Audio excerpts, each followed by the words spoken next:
لانا السلام عليكم ورحمة الله وبركاته. في ايش بتفكري يا لانا؟ ايش مالكم؟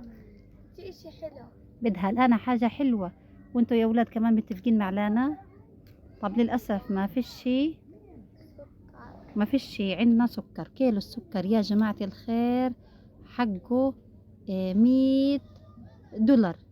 طيب نيجي نشوف تالا ايش ممكن نعمل لهم. يا تالا وينك يا تالا؟ السلام عليكم، كيف حالكم متابعينا؟ رجعنا لكم اليوم بفيديو جديد. طبعا اخواتي نفسهم بحاجة حلوة، انه من فترة ما اكلنا او من زمان ما اكلنا وسبب انقطاع السكر والمكونات. رحنا ندبر الاغراض ونعمل اشي ايش بسيط. شفتي يا تالا على النت؟ شفت طريقة غزاوية، بسكوت المالح. طبعا هو عبارة عن طحين ومية وملح وين زي هيك، انه نحاول نعملهم اشي زاكي. بس للأسف احنا صراحة زهقنا اشي المالح، لكن بدنا نبسطهم لأنه فيش اشي في السوق يشتروه أو فيش حاجة يشتروها. فخليكم معنا في هذا الفيديو كامل وشوفوا كيف راح نعمل البسكوت المالح. البسكوت المالح. حمود طبعا، حمود ايش رأيك في الموضوع؟ حمود تو احنا طبعا جبنا كيلو بسكوت طحين. مالح. الحمد لله جبنا كيلو طحين، جبنا منه شوية قد كاسة طحين. جبنا منه عشان وعجنا الباقي. حمود اخذ عجينة سرقها. وين العجينة يا حمود؟ حكيت له خسارة يا حمود، مرضيش بده يلعب فيها. فيا جماعة خليكم معنا. ايش بدنا نعمل لك هالقد يا حمود؟ ايش بدنا نعمل؟ ايش بدك؟ بسكوتة؟ هاي حمود بده بسكوت. طب قبل ما نعمل بسكوت ايش؟ بسكوت مامح. طيب قبل ما نبدأ ايش بتحكوا لهم؟ لازم نعمل لايك والاشتراك. لا لا تنسوا نعمل لايك والاشتراك وخليكم معانا حتى تشوفوا طريقتنا. خليكم معنا يا جماعة. احنا اهل غزة بنستحق الدعم، بنستحق انكم تشاهدوا فيديوهاتنا للاخر حتى تشجعونا وترفعوا من معنوياتنا ونحس انه فعليا انه انتم معنا. يعني زي هذا حمود يا جماعة انحرم كل حقوق، لا بياكل حاجات ولا بسكوتات ولا شيبسات ولا بيشرب الحليب ولا بياكل البيض. اتربى على الخوف والرعب وقلة الاكل وقلة التغذية. يعني وصل سنتين لما قدر يمشي حمود. الحمد لله رب العالمين. ويا من كذلك نحن هذول الأطفال اللي انتم شايفينهم محرومين مدارسهم، محرومين تعليمهم، لكن احنا بنحاول نخفف عنهم قدر الإمكان. طيب يلا أنا للمكونات بدنا تروحي تشتري لنا حبة البركة، وتشتري لنا ايش؟ بابريكا، وتيجي جراي. يلا على السريع يلا يا شطورة. بشكل بابريكا وبشيلنا جراي. هي لانا راحت. لا اسم الله راحت تجري لانا. جراي يا لانا. خليكم معانا يا جماعة. شايفين كيف بيستنوا الأولاد؟ هاي لانا. إيش يا لانا؟ جيتي أشوف إيش صار. طبعا إحنا ببيعونا الشغلات في تعويض. هذه إيش يا لانا؟ أشوف. هذه حبة البركة. أشوف يا لانا. هاي حبة البركة بشكل، وهي بابريكا بشكل. يلا إيش حضرتي لنا مكونات يا تالا؟ طبعا هاد الخفيفين، هذه هي بس من كمية الطحين اللي عنا. شوف ارفعي. هذه هي كمية الطحين. هذه خليناها من بقية كيلو الطحين اللي اشتريناه. طبعا الطحين الكمية. رجع غلي حقه 35 شيكل او اكثر، 40 شيكل حتى. والله امبارح كان 35 يوم 40 كيلو فرح الطحين. نعمل كوبايتين طحين. هينا حضرنا لجان الطشط ومية طبعا. ومية زي ما انتم شايفين، وملح. مية والملح. مية وملح وش كمان؟ والبهارات، البابريكا وحبات البركة. طب يلا يا تالا توكل على الله، حطي بسرعة. راح نبدأ نحط كوباية طحين. خلي لنا تحط معاكي وتساعدك. يلا نقدر البهارات يا لانا. بنحط المكونات كلهم على بعضهم. يلا طبعا هاي نادرنا الطحين. الآن راح ندير البابريكا. هاي البابريكا. يلا يا لانا بسرعة. هاي لانا كمان بدها تشاركنا. يلا ديرها كلها بسرعة يا لانا. شطورة. هاي حبة البركة لا تعطي نكهة. كلهم بستنوا حبايبي مخلاكوا. طبعا أنا راح نحط معلقة ملح. يلا يا تالا. هاي رشة ملح. خلص. والآن بنحط ايش يا تالا كمان؟ المية. بنحط المية. في كمان لا في شوية انه بنحط فنجان زيت. نحن ما عندناش طبعا زيت كتير او سيرج، راح نحط ربع فنجان. يلا يلا يلا يا شطورة، جري جري جري. هاي راحت تجيبها هلا انا. هذه كانوا مسلمينا اياها قبل فترة، هذه كنا فخلصت وضل منها شوية. ديري يا تالا في استنى الفنجان. تخبطهاش، استنى. شايفين يا جماعة هيك احنا بنعيش. اقلها حاجة الاولاد بيفرحوا حمود قمي الدودة. طبعا هذه الكمية اللي راح نحطها. ايوه كويس تمام. الان بنعجنه بمية.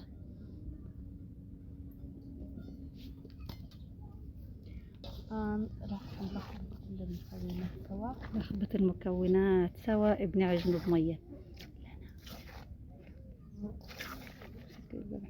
حمود حمود ايش بتستنى؟ ايش بدك تاكل؟ ايه انت بتحب الحاجات؟ قول لي يا رب، قول لهم يفتحوا لنا المعابر، قول لهم خليهم يفتحوا لنا المعبر ونجيب لك حاجه وبسكوته. يرخصوا الاسعار يا رب، قولوا يرخصوا الاسعار. ترد الدودة ترد الدودة. طبعا يا جماعة احنا من مشكلتنا الكبيرة في الخيام هي ايش يا يامن؟ الدبان بيجي مع الحرارة والشوب. الدنيا كتير كتير شوب. ايش يا الموشة انت بتشوبي ولا لا؟ بسوي كتير كتير الدنيا الحرارة عالية عالية. ايش تشوب انت؟ ايش ما بتحكي الموشة؟ بدي اقول انت بدك حليب يا حمود؟ بدك بيضة؟ بدك ايش كمان؟ ايش كمان نفسك؟ ايه؟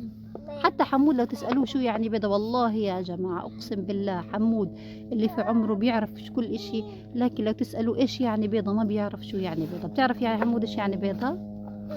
بحكي لك لكن هو ما بيعرف شو يعني بيضة، لأنه أصلا هو ما أول ما صارت الهدنة أكل بيض مرة طبعا وما لحق يحفظ شكل البيض، وبعد هيك انقطع كل شيء. هي تالا عجنة العجينة.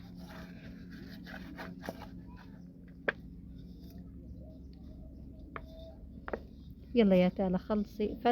فزي ما بحكي لكم يا جماعة انحرموا الأطفال هدول. كنا نعمل لهم أشهى الحلويات وحتى يعني من غير ما نعمل كان السوق مليان والسوبر ماركات اتكاتل. ايش اعطيه حمود زعل. يلا حرد حد الله تعال هاي حمود حرد يا جماعة. تعال حمود حرد عشان الموشة أخذت من ايش أخذتي منه؟ ايش أخذتي منه؟ دي العجينة أخذت منه عجين. طب إحنا وفرناه أعطيناها له وقلنا معلش. هاتي خد يا شطور خد. يلا خدها يلا. هيو حرد حمود. أنا راح أطفي أراضي حمود. هي حمود رجع.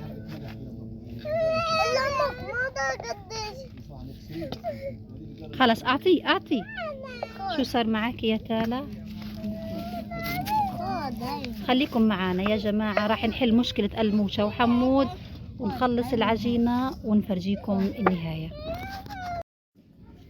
طبعا أمير كان رايح يخبز زي ما حكيت لكم. احنا عملنا الكيلو واخذنا منه شوية للبسكوت، واجا وجاب الخبز. الموشة قاعدة بتاكل. ايش بتاكلي يا الموش؟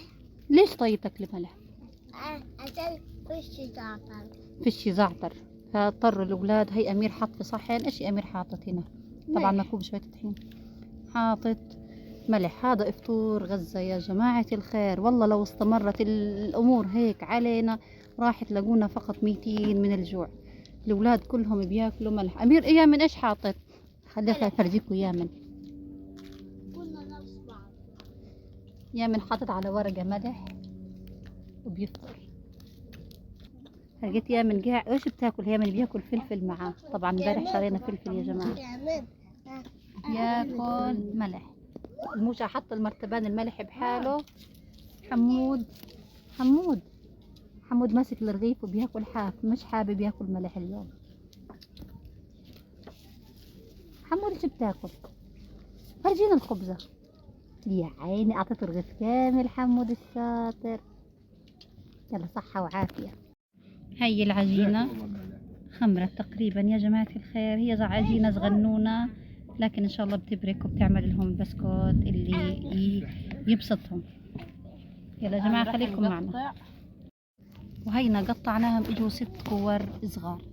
طبعا الكاميرا مكبراهم لكن هم اجوا 6 كور صغار، راح نرقهم ونقطعهم مربعات صغيرة. خليكم معنا. حمود راح يكمل فطوره. ملح حمود، خلص حط الملح. يلا اتعودوا يا جماعة، صاروا طبيعي بيفتحوا مرتبان الملح وبيغمسوه. الله المستعان. هينا راح نبدأ الرق في أول رغيف يا جماعة، خليكم معنا.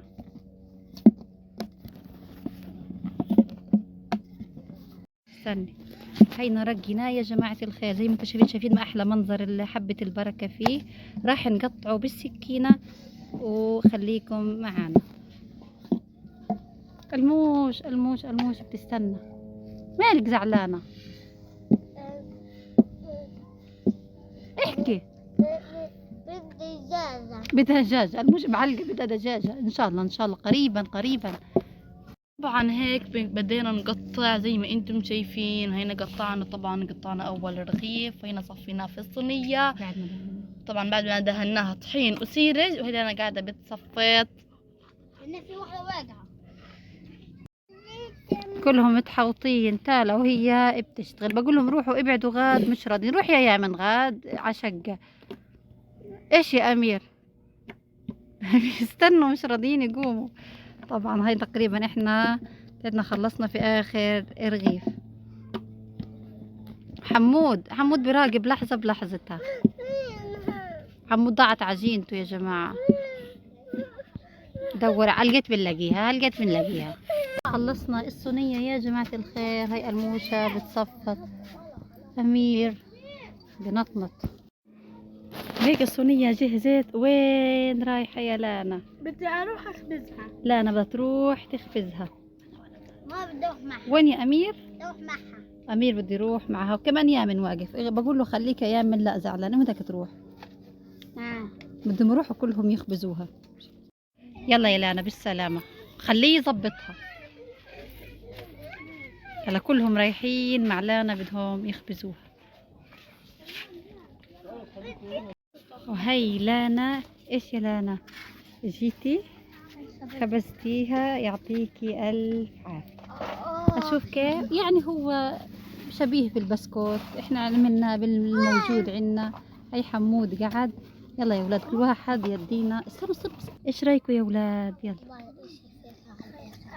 اشي فاخر على الاخر امير بقول لك. طيب ايش بتحكي لهم؟ انا كيف خبزتها؟ ما شاء الله. طبعا هي جزاك الخير. احنا اهل غزة ومع السلامة. هي تالا اجت تعطينا. طبعا جزاك الخير. زي ما انتم شايفين هو عبارة عن شبيه مش عارفة احكي، بس يعني كويس ولا البلاش. حاجة مسليات ولا البلاش. لا تنسونا يا جماعة من اللايك والاشتراك، ودعمنا عبر رابط الجوفندمي والواتساب. ودائما شاهدوا الفيديوهات كاملة وعلقونا أكثر من تعليق. أحلى بسكوت أكثر من تعليق. احكوا لهم ما تنسونا. احكوا لهم ما تنسونا يا جماعة. بسكوت كذاب يا جماعة. بسكوت كذاب. احكي لهم ما تنسونا.